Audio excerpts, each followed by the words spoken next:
അപ്പൊ ദേ ഇന്ന് കറി വെക്കാൻ കരിമീനാണ് കേട്ടോ കിട്ടിയിരിക്കുന്നത്. അപ്പൊ നമുക്കിന്ന് കരിമീൻ കറി വെക്കാം ഉച്ചക്കത്തേക്ക്. അപ്പൊ ഇതെങ്ങനെയാ വെക്കണേന്ന് റെസിപ്പി നോക്കാം. ബാ,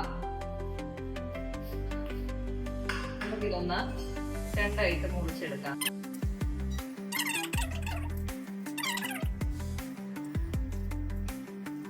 ഇപ്രാവശ്യം കിട്ടിയത് ചെറിയ കരിമീനാണ്, അല്ലെങ്കിൽ കുറച്ചുകൂടി വലിപ്പമുള്ളതാ കിട്ടാറ്. ഇതിപ്പം മീൻ കിട്ടാനില്ലെന്ന് പറയുന്നുണ്ട്, എങ്ങനെയാണെന്നറിയില്ല.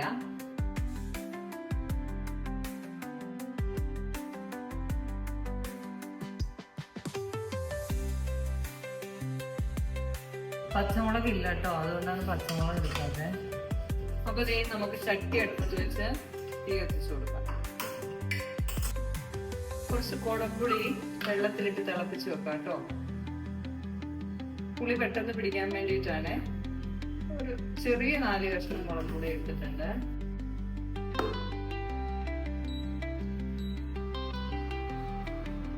കുറച്ച് വെള്ളം എടുത്തിട്ടുണ്ട്. അതിലേക്ക് നമുക്ക് കുറച്ച് മഞ്ഞൾപ്പൊടി, ഒരു 3 സ്പൂൺ മുളക് പൊടി ഇട്ട് കൊടുക്കാം കേട്ടോ. എരിവുള്ള മുളക് പൊടിയാണ്. കാശ്മീരി മുളക് പൊടി 1 ടീസ്പൂൺ ഇട്ട് കൊടുക്കുന്നുണ്ട്. ഒന്ന് ഇളക്കി മിക്സ് ചെയ്ത് വെക്കാം. പുളിവെള്ളം തിളച്ചിട്ടുണ്ട് കേട്ടോ. നിർത്താം. ചൂടായ ചട്ടിയിലേക്ക് നമുക്ക് വെളിച്ചെണ്ണ ഒഴിച്ചു കൊടുക്കാം. ഇത് എണ്ണ ചൂടായി വന്നിട്ടുണ്ട്. കുറച്ച് കടുക് ഇട്ട് കൊടുക്കാം. കുറച്ച് കറിവേപ്പില ഇട്ട് കൊടുക്കാം.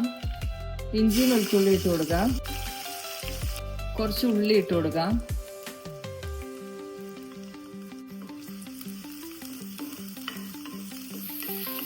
നല്ലവണ്ണം വഴറ്റി കൊടുക്കാമേ. ഉള്ളി ഒന്ന് വഴണ്ട് വരുമ്പോഴത്തേക്ക് നമുക്ക് ഇതേ മുളക് ഇട്ട് കൊടുക്കാം.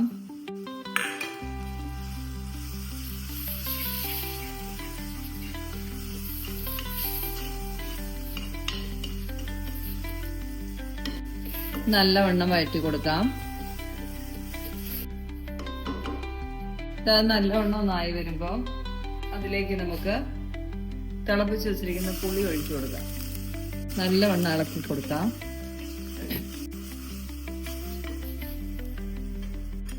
ഇതിലേക്ക് നമുക്ക് കുറച്ച് തേങ്ങാപ്പാൽ ഒഴിച്ചു കൊടുക്കാം.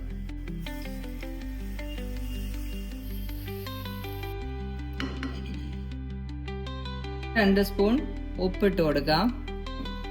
ഇതൊന്ന് തിളച്ച് വരട്ടെ. ഇതിപ്പോ നമ്മുടെ ഇത് തിളച്ചു വന്നിട്ടുണ്ട്.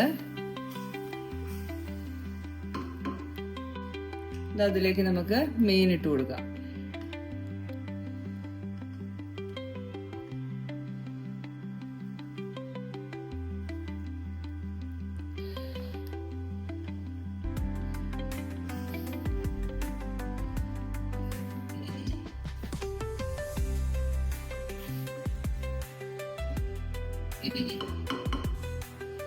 കുറച്ച് കറിവേപ്പിലയും കൂടി ഇട്ട് കൊടുക്കാം കേട്ടോ.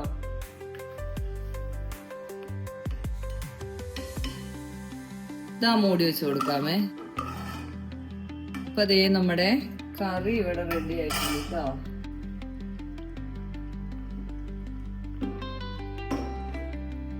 ഉപ്പും പുളിയൊക്കെ ഒന്ന് നോക്കാമേ. നല്ല എരിവുണ്ട് ഗൈസ്.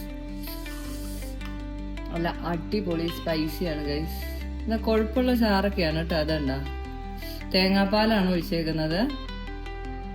അപ്പൊ നമ്മുടെ കരിമീൻ കറി ഇവിടെ റെഡി ആയിട്ടുണ്ട്. അടിപൊളി കരിമീൻ കറി. കുറച്ച് കപ്പപ്പുഴുക്കോ ചക്കപ്പുഴുക്കോ ഒക്കെ ഉണ്ടെങ്കിൽ അടിപൊളിയായിരിക്കും. ചോറിന്റെ കൂടെ അടിപൊളിയാണ് കേട്ടോ. ഇത് ചോറിന്റെ കൂടെ കഴിക്കാൻ വെച്ചതാണേ. നല്ല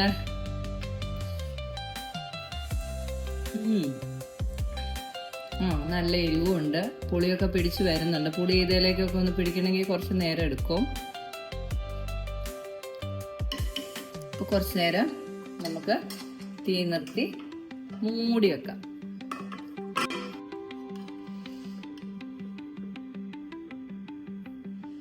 അപ്പൊ ദേ നമ്മുടെ അടിപൊളി മീൻകറി റെഡി ആയിട്ടുണ്ട് കേട്ടോ. ഇതാ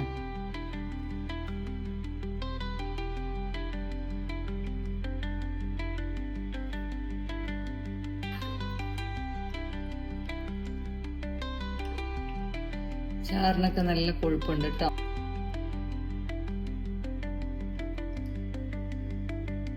അപ്പൊ ദേ നമ്മുടെ കരിമീൻ കറി, അടിപൊളി കരിമീൻ കറി റെഡി ആയിട്ടുണ്ട്.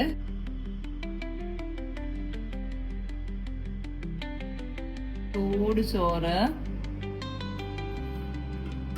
നമ്മുടെ കരിമീൻ കറി, ക്യാബേജ് മെഴുക്ക് വരട്ടി, പച്ചമുളക് ഉണ്ടായില്ല അതുകൊണ്ട് ചുവന്ന മുളക് ഇട്ടുകൊണ്ടോ, ഇഞ്ചിക്കറി, ഏത്തപ്പഴം കാളൻ. അപ്പൊ ഇത്രയാണ് നമ്മുടെ ഫുഡ് കഴിക്കാം. പിന്നെ നമ്മുടെ കിവി ഫ്രൂട്ട്. അപ്പൊ എല്ലാരും ചോറുണ്ടോളൂ.